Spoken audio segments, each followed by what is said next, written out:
নমস্কাৰ বন্ধুসকল, স্বাগতম জনাইছোঁ প্ৰণৱ প্ৰিন্স কাশ্যপ অফিচিয়েললৈ।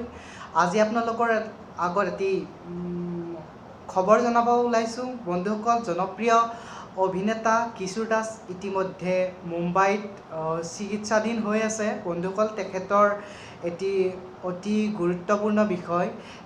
বহুতে কৈছিল যে তেখেতৰ যোনটো কৰ্কট ৰোগ হৈছে তেখেতৰ ভৰিত হৈছিল। বন্ধুসকল, আপোনালোকৰ জনাবলৈ ওলাইছোঁ যে তেখেতৰ যি কৰ্কট ৰোগ হৈছিল তেখেতৰ ভৰিত হোৱা নাছিল। মুম্বাই চিকিৎসকে জনোৱা মতে তেখেতৰ কৰ্কট ৰোগ হৈছিল পেটৰ ভিতৰত। বন্ধুসকল, এতিয়াও তেখেতৰ চিকিৎসা প্ৰচেছ চলি আছে। তেখেতৰ চিকিৎসা কিমান দূৰ গৈছে গম পোৱা নাই। আমি বন্ধুসকল, আমি আটাইয়ে ভগৱানৰ ওচৰত প্ৰাৰ্থনা কৰিব পাৰোঁ যে তেখেতে অতি সোনকালে আমাৰ মাজলৈ উভতি আহক, আমাৰ অসমীয়া চলচ্চিত্ৰ জগতক আগুৱাই লৈ যাওক আৰু তেখেতৰ যিখিনি প্ৰতিভা আছে তেখেতে আমাৰ মাজত ইতিমধ্যে প্ৰতিষ্ঠা লাভ কৰিছে আমাৰ অসমীয়া ফিল্ম ইণ্ডাষ্ট্ৰীত, আৰু ভাল ভাল তেখেতৰ পৰা কাম আশা কৰিম।